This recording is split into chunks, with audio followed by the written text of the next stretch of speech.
Finally, a decent long ball counter manager with a double booster has been released after many disappointing managers. Konami has this annoying habit of always holding back good things, whether it's players, managers, or anything else worth using in the game, and they usually try to trick you into spending coins on the weaker versions first. I'm sure many of you have already wasted your coins on one or two of the previous managers, only to regret it after just a couple of matches, unless you're not a fan of the long ball counter playstyle. Now, this new manager is the first double booster with 89 proficiency in long ball counter to cost 500 coins. For free-to-play players, this is actually a gem. But is he really worth it? In this video, I'll cover all the pros and cons of this manager, find the most suitable formation and the right players, and then show you how to use him to get the best performance out of your squad. Now, for those of you who have never used the long ball counter playstyle, let me explain how it works. Long ball counter is a counter-attacking playstyle that's a bit similar to quick counter, but with some important differences. In long ball counter, your players, especially the forwards, make more frequent forward runs.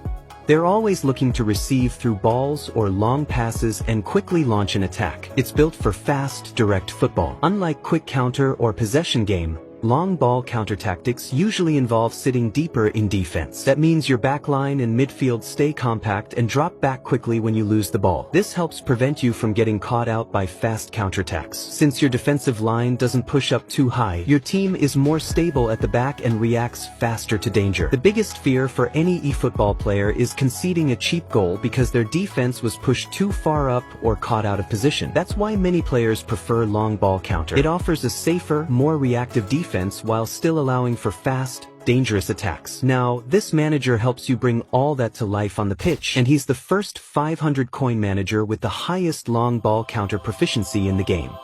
When it comes to formations, there are a lot of good options out there that you can choose based on your style of play and preferences. But the formation I would recommend is the 4-2-2-2, set up with 3 center backs and 1 fullback, 1 defensive midfielder and 1 central midfielder, 2 attacking midfielders, and 2 center forwards. This formation is balanced and flexible, allowing you to defend solidly and still launch quick attacks. It's a variation of the classic 4-2-2-2 that usually has 2 defensive midfielders, but in this version, you have 1 defensive midfielder with a central midfielder positioned slightly ahead, giving you more control in transition.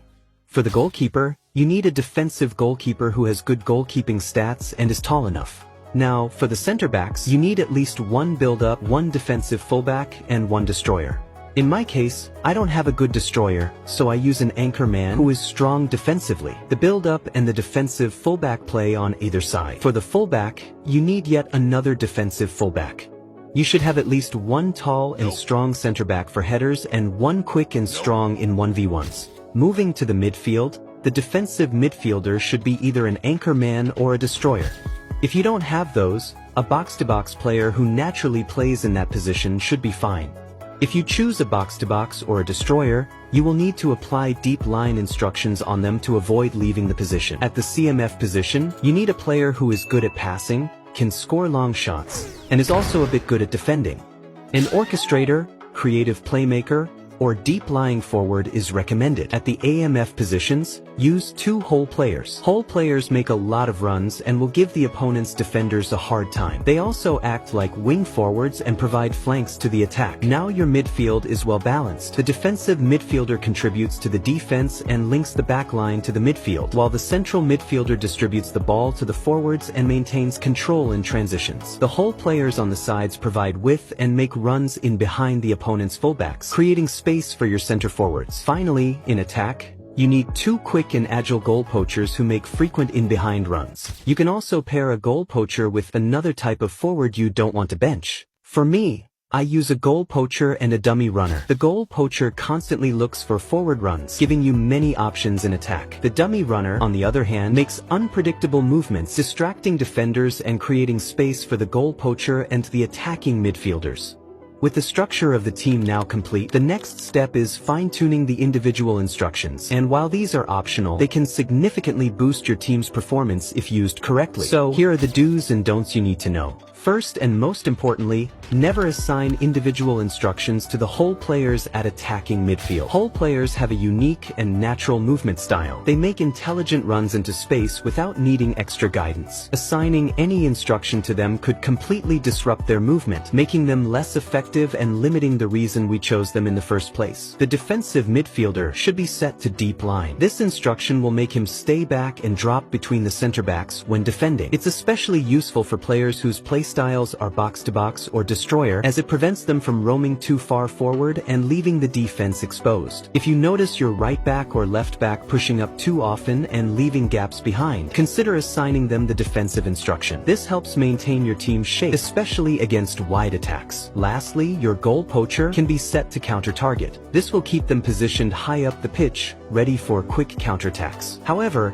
keep in mind that counter-target also prevents the player from coming back to help in defense, so use it wisely based on your opponent and game plan.